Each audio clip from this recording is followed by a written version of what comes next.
qui veut dire donc que le Mashiach réapprendra la loi aux nations, il leur fera comprendre qu'on ne peut pas servir Dieu sans loi, et c'est la raison pour laquelle, disent nos commentaires, les nations s'attaqueront au Messie, parce qu'ils ne veulent pas d'un Messie qui parle le langage de la loi, ils veulent un Messie qui parle du langage de la facilité. Tout est accompli, tout est gracié, tout est pardonné, on n'a plus rien à faire. Sauf que tu es des Juifs, bien sûr. Et donc, à Sapra El Chok, je leur parlerai de la loi, Hachem, du maître du monde, Amar Elai, lui qui m'a dit à moi, lui le maître du monde qui m'a dit à moi, béni Ata, tu es mon fils. Le Messie est le fils de Dieu, tout simplement parce que Israël est le fils de Dieu, comme on est en train de le lire en ce moment. Qu'est-ce que Moshe dit à Pharaon? Béni Bechori Israël. Israël est mon fils aîné. Et si tu ne laisses pas sortir mon fils, je tuerai Ve'anochi herog et bincha. Je tuerai ton fils. Donc non seulement Israël est appelé le fils de Dieu, mais la quintessence d'Israël, qui est le roi d'Israël, et parmi les rois d'Israël, la quintessence de la quintessence qui est le Messie, lui-même est appelé le fils de Dieu. D'où sait-on que les rois d'Israël sont appelés fils de Dieu? On l'a lu il n'y a pas tellement longtemps dans le cours sur le roi David. Qu'est-ce que Hachem dit à David au sujet de son fils qui construira le temple? C'est un verset que tout le monde peut voir dans Shmuel, 17e chapitre du 2e livre et le 13e verset. 17e chapitre, 2e livre, 13e verset. Qu'est-ce que dit Dieu à David au sujet du roi Salomon? Ani eyelo lehav, je serai son père, vehu yeli leben, et il sera mon fils. Vous savez, j'imagine, et pour ceux qui ne le savent pas, apprenez-le, que des milliers de juifs, et en particulier de rabbins juifs, sont morts torturés ou montés sur le bûcher lors de disputations avec les prêtres et le clergé sur ce psaume-là.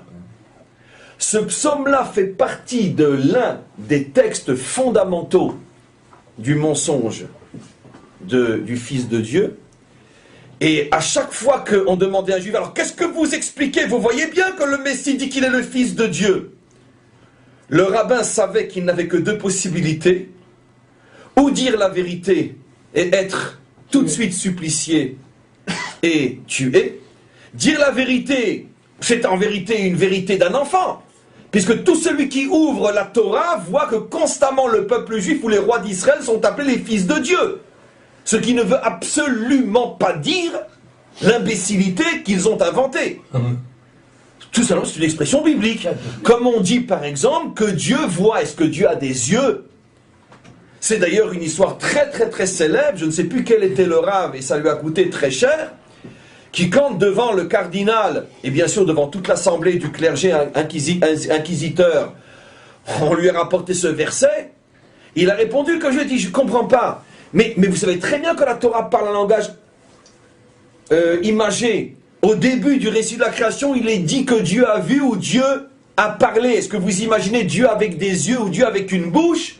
Et donc c'est pareil, tout le monde sait que la Torah parle le langage de La Fontaine, ce sont des images et des fables, c'est pour ça que lui aussi, il a parlé comme ça. Donc quand on dit c'est son fils, c'est une manière de parler.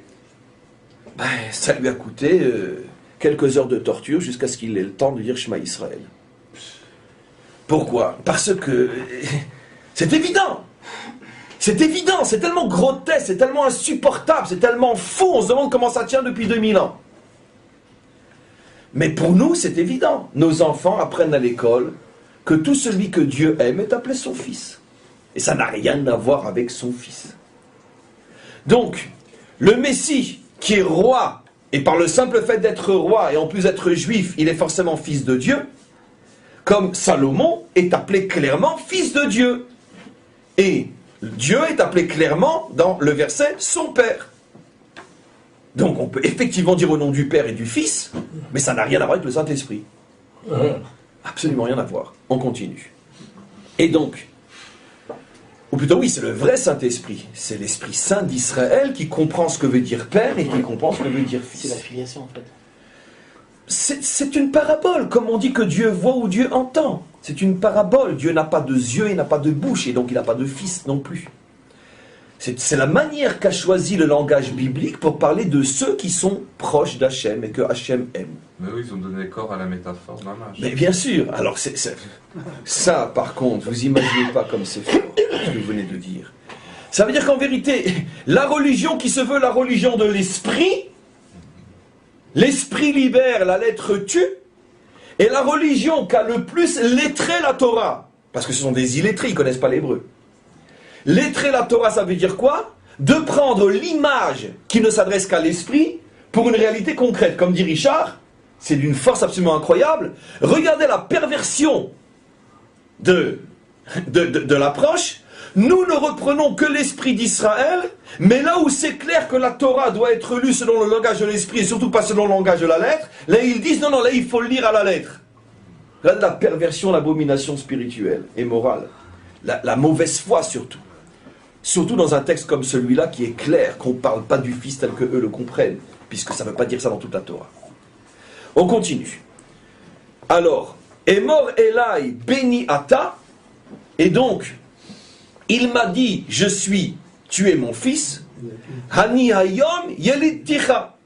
En plus, la fin du verset, comme disent nos commentaires, est la preuve la plus évidente que tous les mots utilisés dans ce versets-là sont les paraboles, ne peuvent pas être pris à l'aide. Pourquoi?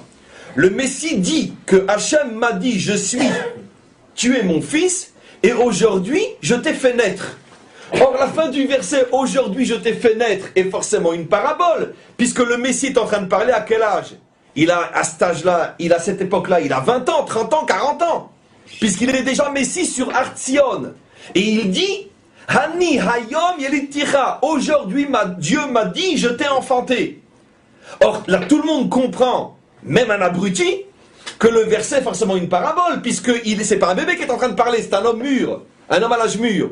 Donc, de la même manière que dans le même verset, la fin du verset est une parabole, le début du verset en est aussi une. C'est tellement...